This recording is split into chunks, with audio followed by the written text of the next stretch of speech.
Hello friends, সিপ্রাস গার্ডেনের পক্ষ থেকে আমি শিপ্রা।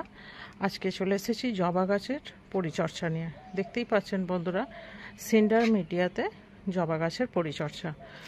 কিছু বন্ধুর রিকোয়েস্ট ছিল, দিদি একটু জবা গাছের পরিচর্যা সম্বন্ধে বললে খুব ভালো হয়। তো সিন্ডার মিডিয়াতে জবা গাছ খুব ভালোই হয়। প্রথমত জল নিকাশি ব্যবস্থাটা খুব ভালো থাকে, গ্রোথ খুব ভালো হয় এবং Taiwan variety, American variety, Pune hybrid প্রজাতি যেগুলো সিন্ডার মিডিয়াতে খুবই ভালো হয়। গোলাপের পরিচর্যা যেভাবে আমরা প্রতিনিয়ত ব্যস্ত থাকি, সিন্ডার মিডিয়াতে প্রতিনিয়ত খাবার দেওয়ার ব্যবস্থা আমাদেরকে নিত্যদিনই রাখতে হয়, কিন্তু জবা গাছের ক্ষেত্রে সেরকম নয়। জবা গাছে খাবার বলতে ডিএপি আমি মাঝে মধ্যেই দিয়ে থাকি, তবে যতটা সম্ভব আমি ডিএপিটা একটু কম ব্যবহার করি, কারণ জবা গাছ 13-0-45 খাবারটি খুবই পছন্দ করে। 13-0-0-45 এনপিকে ওয়াটার সলিউবেল, ওটা আমি 2 গ্রাম 1 লিটার জলে গুলে গাছে আমি সপ্তাহে 1 দিন করে দিই।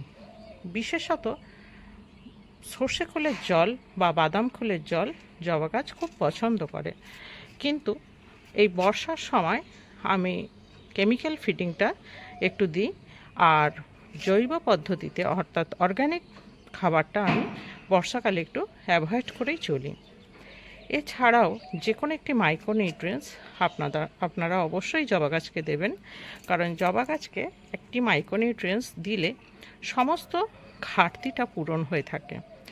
মোমোবিন হোক বা অ্যাক্রোমিন গোল্ড বা ম্যাক্স, আপনার হাতের কাছে যেটা আছে 1 লিটার জলে 1 গ্রাম গুলে অন্তত 15 দিন অন্তর স্প্রে করুন। বর্ষার সময় জবা গাছে ফাঙ্গিসাইড নিয়মিত ব্যবহার করতে হবে এবং প্যান্টোমাইসিন হাতের কাছে অবশ্যই রাখতে হবে। প্যান্টোমাইসিন জবা গাছে স্প্রে করুন 1 গ্রাম 1 লিটার জলে 15 দিন অন্তর, কিংবা মাসে 2 বার। অবশ্যই কিন্তু এই ওষুধগুলি ব্যবহার করতে হবে। নিয়মিত কাকা কনফিডার ব্যবহার করি না আমি, কারণ কেন, জবা গাছে দেখুন একটাও মিলিবাগ বা জাপ পোকা, কোনো কিছু দই পোকা এই সমস্ত কিন্তু লেগে নেই, কারণ প্রতিনিয়ত আমি জবা গাছকে স্নান করাই।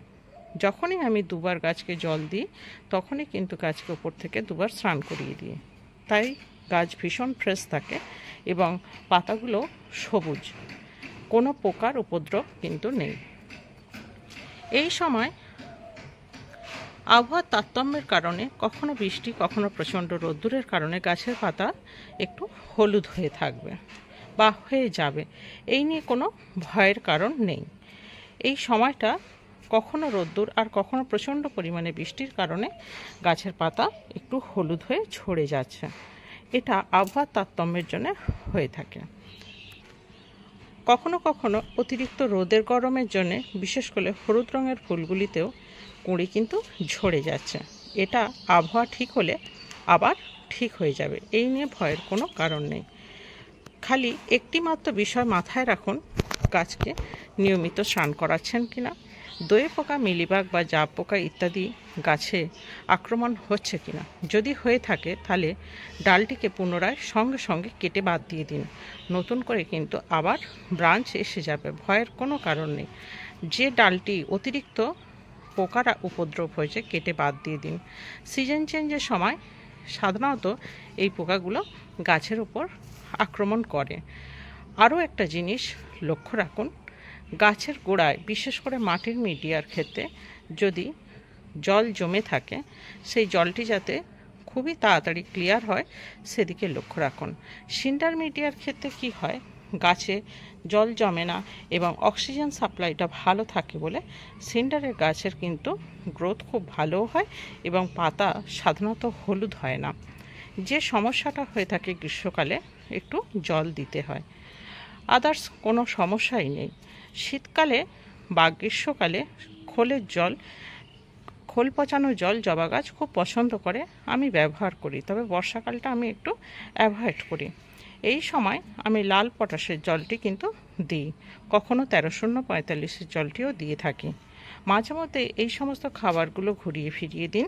পাতা কুঁকড়ে যাওয়ার জন্যে কাকা পেস্টিসাইড 2 লিটার, এই 1 লিটার জলে 2 ml দিয়ে অবশ্যই ব্যবহার করুন, পাতা পরিষ্কার হয়ে যাবে।